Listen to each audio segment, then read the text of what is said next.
So here we are at the start of 2026, and in Washington there's this quiet, almost heavy sense of anticipation. For the president, the year's kicking off with a whole landscape of global challenges that just won't go away. Now, this administration's big goal, its initial focus, was to deliberately turn inward, to try and untangle the U.S. from conflicts abroad. But, of course, the world doesn't just stop. You've got the long-running war in Eastern Europe, a very fragile situation in the Middle East, and new tensions bubbling up in the Americas and Asia. All these unresolved situations are demanding attention. These are the things that are filling up the late-night meetings and the early morning briefings, and they're really setting the tone for the entire year to come. In this explainer, here's what we're going to break down. We'll start by looking at the core paradox here. A president who really wanted peace, but is facing a world full of turbulence. We'll look at the America First idea that shaped his whole approach. And then we're going to open up these 5 folders, these 5 key challenges. The stalemate in Ukraine, that shaky peace in Gaza, the pressure campaign on Venezuela, the potential for another clash with Iran, and that very delicate truce with China. And we'll wrap up by asking, what does this whole web of standoffs really mean for the year ahead? You know, the central story here is really about a paradox. The president spent his first year in office focused on one thing: ending foreign entanglement. The whole idea was to build a legacy as a peace president, right? To shift the country's focus, its money, its energy back home. But as 2026 gets underway, he's face to face with a world that just hasn't cooperated. The problems are still there. The quiet in a room like this is deceptive. It hides just how complex these international issues are and how they keep pulling the administration right back into the very places it was trying so hard to leave. And this creates a fundamental tension. I mean, on the one hand, you have this goal of creating a legacy of peace, but on the other hand, you have the cold, hard reality of geopolitics. These global pressures aren't just abstract problems for diplomats. They could directly clash with what voters care about most. And with the midterm election year coming up, you can bet the focus for most people is going to be squarely on domestic issues, especially the cost of living. Every single hour, every dollar that gets spent on foreign policy is an hour and a dollar not spent on the economic squeeze people are feeling at home. It's a real tightrope to walk. And even with that plan to focus on home, the engagement with foreign leaders has been pretty intense. I mean, right before the holidays, the president met with both Ukraine's President Zelensky and Israel's Prime Minister Netanyahu. And in that same time frame, he had 2 separate phone calls with Russia's President Putin. That level of direct conversation just highlights the reality here. Even when your agenda is centered on domestic issues, the job itself, the responsibilities of the office, they inevitably pull your attention outward to all these unresolved conflicts all over the globe. So to really understand how we got here, we kind of have to go back and reconstruct the normal world that this administration was trying to build. The guiding idea was America first. And the central promise of that approach was a huge shift in focus. It was a pledge to move away from all the complex, expensive foreign problems and instead prioritize the daily lives, the economic security of people living on streets just like this one, all across the country. The idea was to redefine what the national interest even means and ground it right here at home in the well-being of the American people. And what was that normal world supposed to look like? Well, the priorities were meant to be the things you can actually feel, the everyday worries of an average family. The focus was supposed to be on the price of your groceries, the cost of your housing, what's on your monthly utility bill. It was about making sure essential services were affordable, that you could get education and healthcare, and that American industries were protected to keep jobs stable. The whole vision was to use the government's agenda to bring in investment and get concrete results for Americans, which is the platform the president was elected on. Foreign policy was supposed to be a tool to help with those domestic goals, not the main event. The core philosophy behind all this was described as peace through strength. Now, this wasn't about shutting the U.S. off from the world. It was more about recalibrating how it engages. So that meant negotiating trade deals that were seen as fairer to American workers.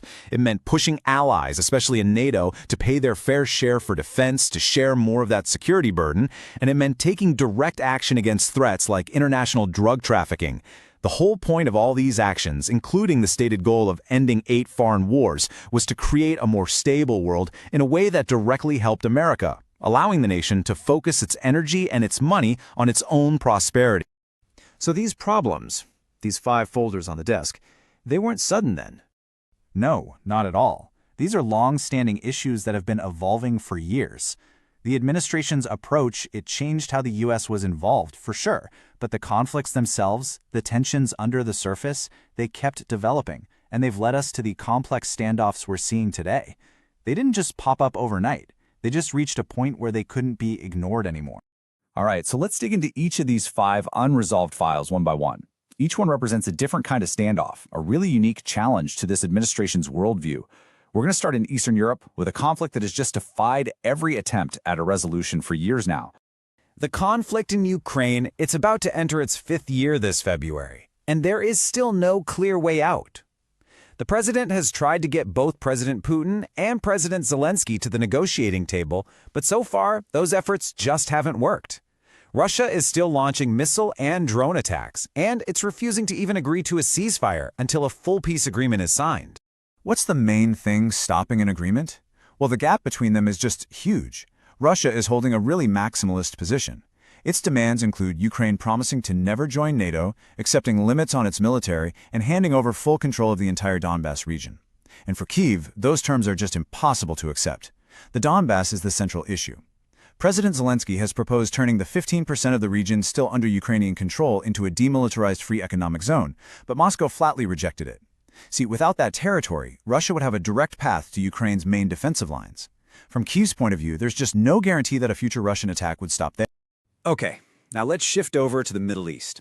In Gaza, the president was a key player in brokering a ceasefire back in October of 2025. That deal put a pause on nearly 2 years of really intense fighting between Israel and Hamas. But while the big-scale violence has stopped, that peace is incredibly fragile. Officials are still struggling just to get the very first phase of the plan working, which includes the ceasefire itself, an exchange of hostages and prisoners, and getting humanitarian aid in. Why is the peace so fragile? It really comes down to 2 major sticking points. First, Hamas refuses to disarm. The group, which the U.S. considers a terrorist organization, says it has a right to armed resistance. The president warned them in late December that they either have to disarm or face a terrible price. The second big problem is putting together an international stabilization force. It has been really hard to convince other countries to send troops to provide security in parts of Gaza after Israel pulls back. And all the while, both sides are accusing each other of violating the ceasefire, and hundreds of people, mostly Palestinians, have been killed since the deal was signed. All right, now let's turn to South America. The administration has been running an escalating pressure campaign against Venezuela, and this really ramped up recently when the president announced that the U.S. had taken out a major facility inside Venezuela that was linked to drug trafficking. Now, this is believed to be the first acknowledged ground attack inside the country, and it came after months of destroying so-called Venezuelan drug boats at sea. This also happened right after a suspected CIA drone strike hit a Venezuelan port in December 2025. What's been the reaction to that here in the U.S.? Well, it's interesting because this strategy is actually causing some cracks within the America First movement itself.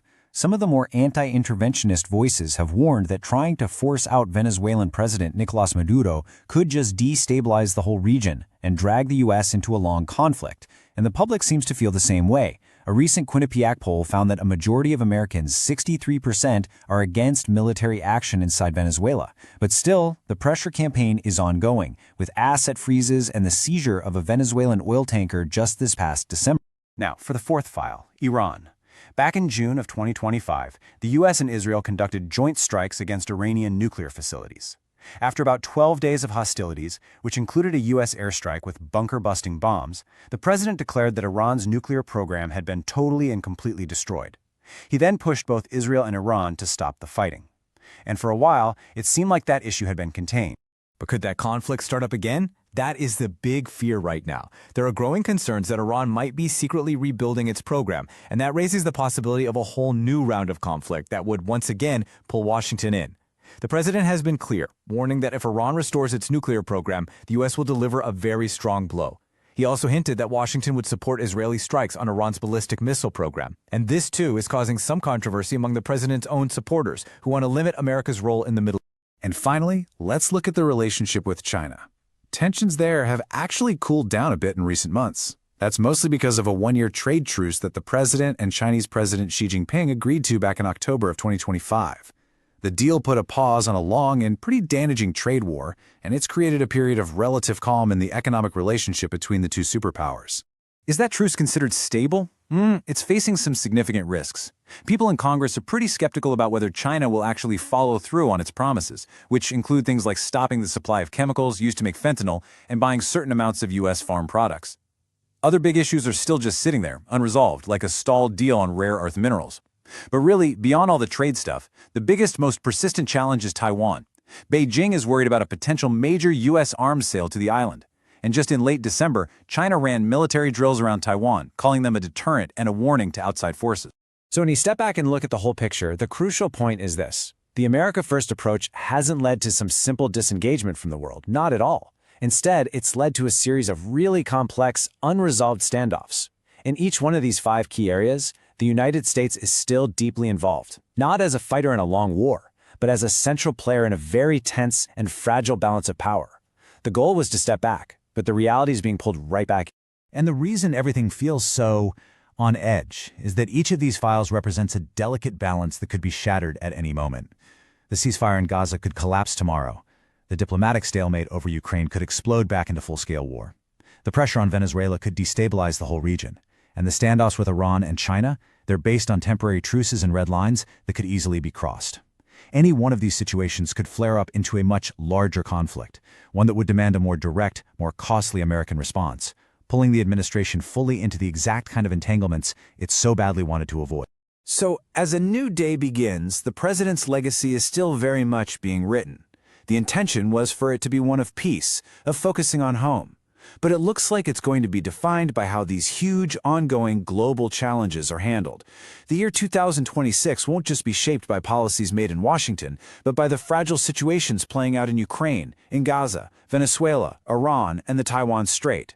Every one of those files is still open on the desk, just waiting for its next chapter.